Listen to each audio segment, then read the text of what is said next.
उद्धवजी आणखी एक विषय आहे, संपूर्ण महाराष्ट्राचं लक्ष लागलं आहे की राज ठाकरे उद्धव ठाकरे कधी एकत्र येणार.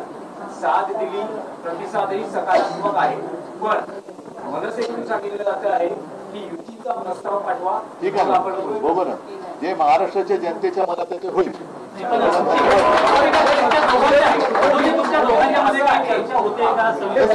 मी तुम्हाला एका वाक्यात सांगितलेलं आहे, त्याच्याबद्दल बाकीचे जे काही बारकावे ते आम्ही बघतोय. ऐका, आज पहिल्या प्रथम सुजाताताई परत त्यांनी प्रवेश घेतलेला आहे, आपल्या घरी आलेल्या आहेत. त्याच्यामुळे ती एक महत्वाची बातमी आहे. असे हा त्यांचा परत घरी येण्याचा जो किंवा पुनर्प्रवेश जो आहे तो तमाम तिथे गेलेल्या पण मनापासून शिवसैनिक असलेल्यांसाठी एक संदेश आहे. उद्धवजी, एक संदेश असा तुम्ही देऊ शकता का, जे म्हटलं जाते की या सगळ्या प्रकरणात संदेश कशाला, मी बातमीच देईन ना तुम्हाला.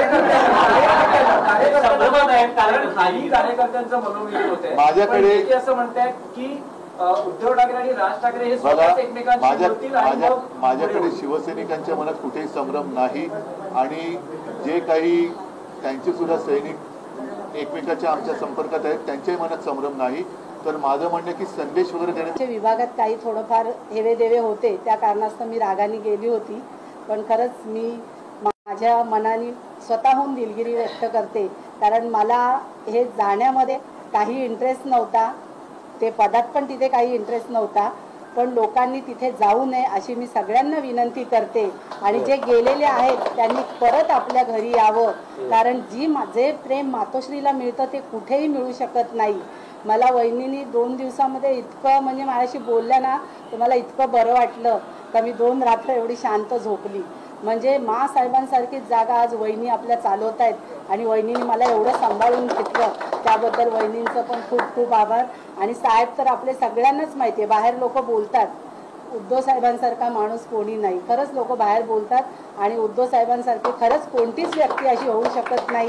मुख्यमंत्री असताना तर त्यांनी खूप चांगलंच केलेलं आहे, पण आताही साहेब एवढे सगळे नगरसेवक निघून जात आहेत पण साहेब त्यांच्या जागेवर ठाम आहेत आणि आजही त्यांना वाटतं आपली शिवसेना ही मोठी होणार आणि नक्कीच शिवसेना मोठी होणार. धनुष्यबाण आपल्याला मिळो न मिळो पण आपली शिवसेना आपण सगळ्यांनी मिळून आपण मोठी करूया. साहेब मला जो आदेश देतील, जी काही सूचना देतील त्याचं मी नक्कीच साहेब पालन करेल. आपण जी जबाबदारी मला द्याल ती मी स्वीकारेल. एवढंच बोलते आणि इथेच थांबते.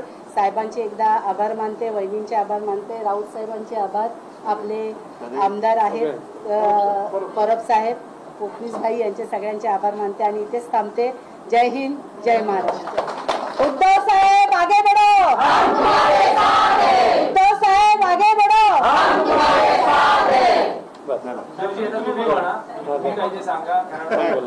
कारण एक वेगळं चित्र असतं, नगरसेवक जातात असं म्हटलं जातं की अजूनही शिवसेनेचा कॅडर हललेला नाहीये, नेते जातात पण कार्यकर्ते नाही.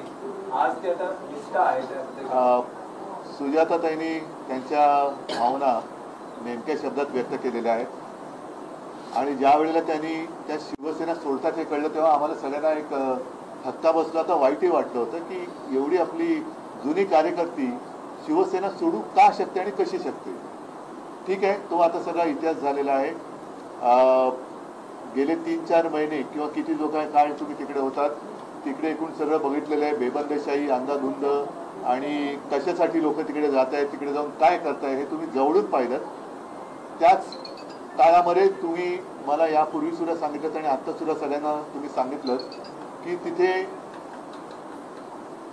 तुम्ही कोणाशी म्हणजे असं काही जुळून घेऊ शकाल असं काय वाटत नव्हतं. एकूण वातावरणच फार विचित्र होतं, बेचैन होत्या, अस्वस्थ होत्या.